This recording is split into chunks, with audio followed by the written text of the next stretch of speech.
কে গুলশান 2 ও Kamal Ataturk avenue হয়ে airport road দিয়ে Mohakhali flyover, Jahangir gate, বিজয়নগরী, উড়োজাহাজ ক্রসিং হয়ে বামে মোড় নিয়ে জাতীয় সংসদ ভবনের 6 নম্বর গেট দিয়ে দক্ষিণ প্লাজায় পৌঁছবে।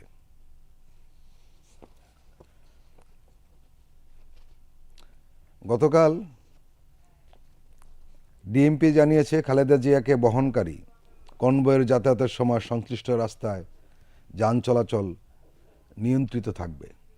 আমরা তাই লক্ষ্য করছি, যে দিক দিয়ে খালেদা জিয়ার মরদেহ নেওয়া হচ্ছে সেই দিকে যান চলাচল অনেকটা নিয়ন্ত্রিত।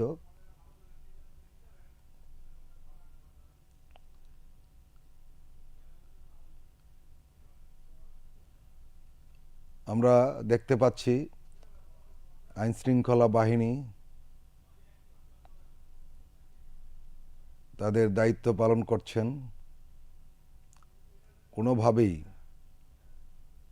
দেশনেত্রীর এই বিদায়বেলা যাতে কোনো বিঘ্ন না ঘটে সেই জন্য তারা তৎপর।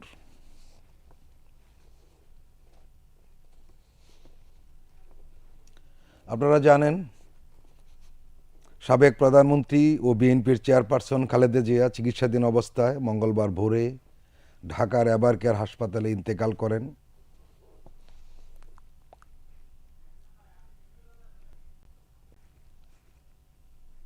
আজ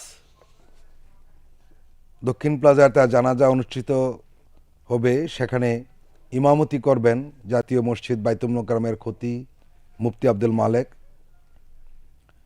আপনারা আগেই জেনেছেন, খালেদা জিয়াকে তার স্বামী, মরহুম রাষ্ট্রপতি ও বিএনপির প্রতিষ্ঠাতা শহীদ জিয়াউর রহমানের কবরের পাশে তাকে দাফন করা হবে। খালেদা জিয়ার জানাজায় নারীদের অংশগ্রহণের জন্য বিশেষ ব্যবস্থা রাখা হবে বলে জানিয়েছে সরকার। খালেদা জিয়ার মৃত্যুতে 3 দিনের রাষ্ট্রীয় শোক পালনের ঘোষণা দিয়েছে অন্তর্বর্তী সরকার। বুধবার একদিনের সাধারণ ছুটি ঘোষণা করা হয়েছে। এছাড়া 7 দিন শোক পালনের ঘোষণা দিয়েছে বিএনপি। আপনারা দেখতে পাচ্ছেন,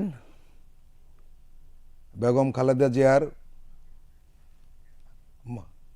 মরদেহ ধীরে ধীরে তার বাসভবন ফিরোজার দিকে এগিয়ে যাচ্ছে। আমরা এদিকে দেখতে পাচ্ছি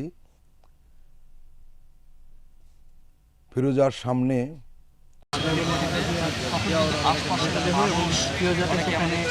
শেষবারের মতো তার আবেগ জানাজা